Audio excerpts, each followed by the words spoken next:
the United States and the Soviet Union on a sheet of ice in Lake Placid, New York. Muller trying to turn. There's the left foot. What a cracking shot. Gerdie Muller. If you see a 9-9, Olga Korbut's won a gold medal. There it is. 5 seconds left in the game. Do you believe in miracles? Yes! Unbelievable. You're listening to a podcast from Key Moments in Cold War Sports History, an online archive series showcasing the work of expert historians. I'm Vince Hunt and I'll be hosting the series, asking each guest to choose an important document or artefact they think is of great significance in the Cold War sports arena. Incidentally, if you like these shows, please share them with your friends and colleagues and rate and review us on iTunes. It really helps new listeners find us. The World Youth Festivals were a celebration of peace and friendship held mostly in the Eastern Bloc between 1947 and 1989.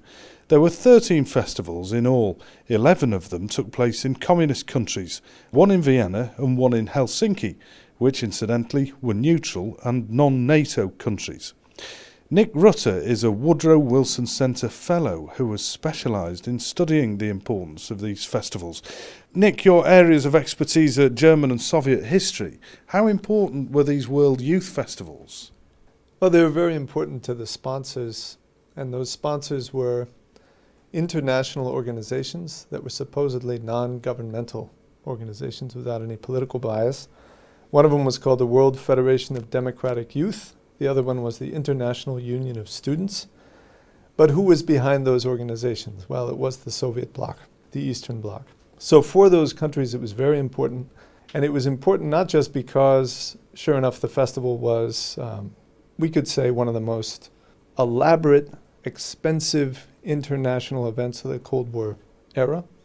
In particular, though, what was so important about it was that they wanted to attract the West. They wanted to attract non-communist countries, so also from Asia, Africa, Latin America. And so if they could do so, if they could attract those countries, they would attract attention to the event. That event would have special significance then. It would be what we would call a world event on the level of, let's say, the Olympic Games, the World's Fair. And so one of the struggles that is so interesting with these festivals is precisely that. How do you get the rest of the world to come? Especially given the Soviet communist bias that the world media certainly projected onto it. There were cultural events, there were athletic events, there were political events. And they were very careful not to frame these as political events, but these are principally parades, for example, seminars held on peace. That was the politics side. But the real meat of the program is cultural events. That means singing, that means dance, etc. Some of that is public. Some of it, though, is also in these gala performances that they put on for each nation, would put on its sort of national canon. But the real core was competitive events, that is national, international competitions. And those are medaled events, and here I'm going back to the origins of the festival to say that those are the real core part of the program. But they had medaled events in culture and medaled events in athletics. And this is where sports were especially important, because the effort of the organizers and the host countries, they wanted the world to pay attention to these events. And so it was very important that, for example, in the medaled competitions, you had genuine world top-ranking athletes and musicians and artists take part. And this is where then the Soviet bloc countries would have an opportunity to exhibit their superiority to the world at large. There seem to be parallels, if you don't mind me throwing parallels at you, in that there's a call to the athletes of the world and the young people of the world to assemble in one place. And there's also medalled events in non-sporting activities. This sounds rather Olympian from the days of Kubertan. I agree, and the interesting thing is that at the very first festival, this is 1947, there is a conflict of interest here between the Soviets, what they want, which is competition, and they want FIFA soccer teams, for example, to participate. And then there is the sentiment among a lot of children of World War II, we would say. That is, young people who grew up with that war and had no interest in international competition, per se. Rather, hey, let's get together, let's play some sports, let's play some games, but we're not going to worry about who beats who. And when it comes to the Olympics, they explicitly said, we do not want to worry about basically world records. We don't want to become another Olympiad. And when I say we, I mean the planners of this first meeting. What happens shortly thereafter is that the festival presents itself not just as the World Youth Festival, but coincidental with it is the World Student Games, as they called it. And this was an opportunity to break records. This was an opportunity for a professionalized then sport event to go alongside the festival. So at the festival, and if this gets complicated, it was complicated, and it is for the historians who study it, at the festival itself you had amateur events, sporting events, anybody could participate. That was the ethos. And then you had next to that, at most of the festivals that were held in the 50s, a World Student Games where real professionals could perform, not all of whom were students. Well, let's take 1951 as an example. It's held in East Berlin, but this is before there is an East Berlin, in the sense that there's no wall in the city. You could easily, as a delegate, you could walk across to West Berlin, and there were instances of that, in particular of all the East German youth who came to welcome all the foreigners, and we're talking about 1 million. What they were called was blue shirts, because that's the uniform of the East German youth group. Many of them went into West Berlin, came back. But when we take a look at the actual sporting events, what's interesting is that the Soviets dominate. And perhaps that's no great surprise. That's what we would expect to some degree, especially looking from the West. But out of 558 medals, they won 229, for example, in individual events. The Soviet teams won in all the team events. So there really was a dominance that was not the case for all of the later festivals, but this was especially pronounced. 1951, this is 1 year into the Korean War. And why is it important? Because the West is not there. That is, in terms of the top athletes, they are not participating in this. And so already by 1951, the initial goal of having a world sporting event of consequence, if not an Olympics in terms of setting world records, as I mentioned to you, the Soviets actually did want that sort of an event where the top Western athletes are participating. They can't have that by the early 1950s. What they're left with is an opportunity for the Soviets and other socialist countries, but in particular the Soviet Union, to demonstrate its superiority. So why weren't the West there? There were these international federations that we're familiar with, some more than others. We've all heard of FIFA, the soccer federation. Or there is also, for example, FINA, which is the equivalent for swimming. FIG, which is the equivalent for gymnastics. These federations were reluctant to allow their member sport organizations from Western countries to go to compete in these events. That was certainly true at the start in 1947 because this communist stigma, the red stamp on the event, was strong and was a deterrent then for these Western teams to go. There was also, though, and this is where it gets especially interesting, is the efforts on the part of Western states to convince their athletes not to go. And this is where a great deal was, we could say, subtle, in that I have not, in looking through American archives, British archives, found any instance where the government is saying explicitly to a sport and athletic organization, don't go. However, in 1947, to go back to that example, the Yale University basketball team was going to go to the first festival. And in terms of culture, Arthur Miller, the playwright, he had this brand new play that was doing very well on Broadway, All My Sons, and he was going to send a theater troupe to Prague.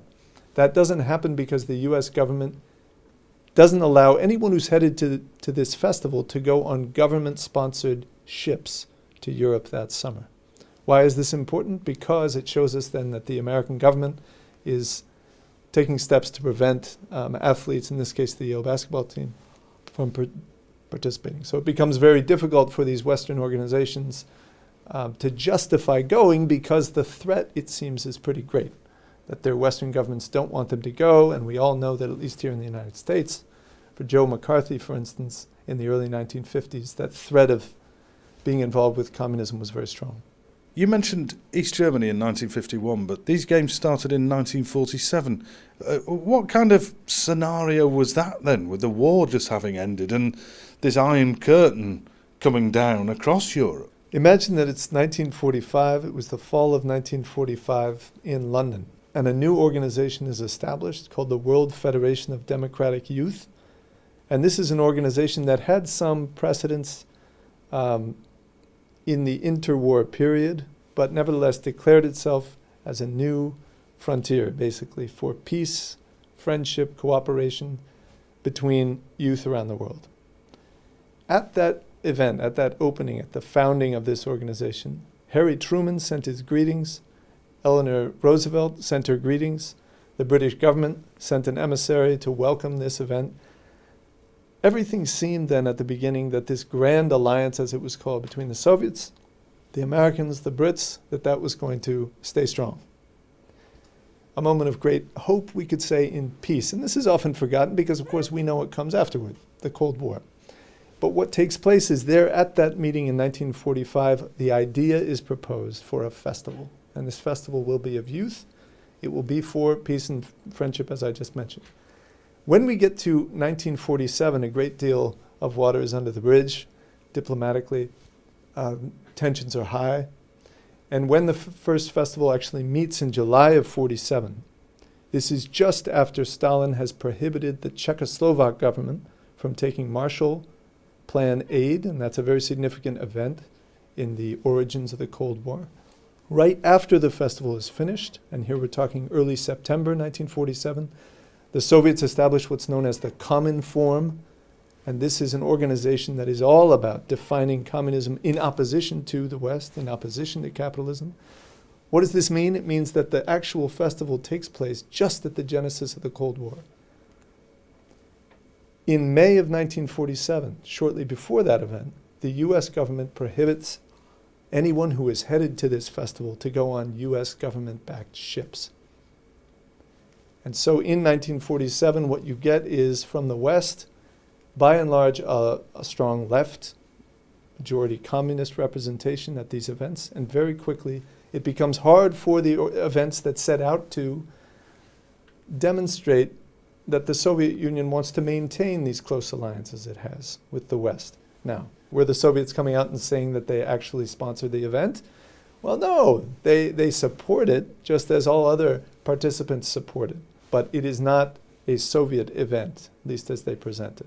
In 1947, I believe it's 17,000 delegates go from 72 countries. The delegations from Western Europe are especially strong. So the largest, for example, are from Italy, are from France. These are countries with very strong communist parties right after World War II. It's something we often forget, is that the Communist Party, for example, in France, had more votes than any other party immediately after World War II. And this is precisely then what the Soviet Union, which had given by far the most money to establish this festival program, the Czechoslovak government, which at that time was democratically elected, was multi-party. The communists had 28% of the vote, I believe, in the first post-war election in Czechoslovakia. So we are not talking about then a communist totalitarian government at all. And that government agrees to put up quite a bit of money to support this festival. Ostensibly then, it is very much a non-governmental undertaking. And as to who comes, as I said to you, the Western delegations are very large, Western European. The Americans, I think, have around 140 who go, not especially big. But here's the important bit, is that there are many delegations coming from the colonized world. And so the delegation from Indonesia is especially celebrated. They put on Indonesian dance, but they are celebrated because, of course, Indonesia is in the midst of a war for independence with the Dutch. Similarly, the Vietnamese are celebrated. And so there is that political element, and we see it, though. What do these delegations do? They get up and they dance. Sure enough, they sing, as do the Western European delegations, and we see some sporting events as well. In 1947, in addition to having football, and by that I mean soccer, in addition to having swimming, in addition to having light athletics or track and field, world sporting events, not only competitive, but also just in a friendly, peaceful spirit of exhibition. So that sounds like a promising start. Indeed it was. And to the Western governments, it was too promising. They were not happy. So they did their best then to undermine its development. The policy at that time was to ignore. In particular, this is from the United States, for example, from the United Kingdom. Delegates were able to go. The United States Department of State told everyone, and this is what it would say. If you wrote in and you said, hey, look, I want to go to this thing, this World Youth Festival, but I've heard in the grapevine or whatever, I've heard that this is a communist-sponsored event. Should I go? And if you go into the archive, you see tons of that, these kinds of letters. And the U.S. State Department would not say outright, don't go. It would say this is a communist-backed festival. It would perhaps offer a word of advice, to take that into consideration before you go. But it's not as if they were blocking, here's my point, it's not as if they were blocking people at the border and prohibiting them from attending. In 1989, the end almost of the Cold War, and we moved to North Korea then. So the scene is set for a glorious sunset over these World Youth Festivals. There's Kim Il-sung, there's a square full of dancers, multicoloured costumes. There's a huge, huge celebration, and then the festival ends, and that's it, is it? North Korea was an outlier in the Eastern Bloc, in the communist world. In part that owed to its leader, Kim Il-sung, and his own ideology. Basically, it was a cult of Kim Il-sung, was as much the ideology of the state as was Marxism. When the festival does go there, the Soviets, and we have here Mikhail Gorbachev is by now in charge, they're a bit leery of this. They're cautious toward the North Koreans. And perhaps one of the best interview segments I've had with people who took part in these festivals was with the head of the East German Youth Organization. And he was telling me about how he went to Pyongyang. This is in preparation for the 1989 event, and he felt like he was in a completely different world, that it felt totalitarian to him. So using this same Western rhetoric to describe Pyongyang. Of course, he's looking back on it from today. It actually continues. So after 1989, there is the festival in Pyongyang, and then there is one in Cuba in 1997. And the organization that was chiefly responsible for these things, called the World Federation of Democratic Youth, with its headquarters in Budapest, still exists to this day. And the last festival was held in Quito, Ecuador in 2013. What has changed is, of course, the scale. What has changed is the budget. But interestingly enough, the current World Federation in Budapest, they won't let on exactly where their money comes from, but they make trips, for example, to China, for example, to Venezuela, to Cuba, and so on. So the vestiges of the movement that supported these festivals are still around. You've been listening to a podcast from the series Key Moments in Cold War Sports History, a project bringing together experts from around the world and hosted here on the Wilson Centre's online digital archive at digitalarchive.org. These podcasts are part of the project The Global History of Sport in the Cold War, which is sponsored by the National Endowment of the Humanities, directed by Professor Bob Edelman of UC San Diego, Professor Chris Young from the University of Cambridge, and Dr. Christian Ostermann of the Woodrow Wilson Centre, and run in collaboration with the German Historical Institute Moscow, the Jordan Centre for Advanced Russian Studies at New York University, and Pembroke College, University of Cambridge. The presenter is Vince Hunt, and the series is produced by Vince Hunt and Laura Deal.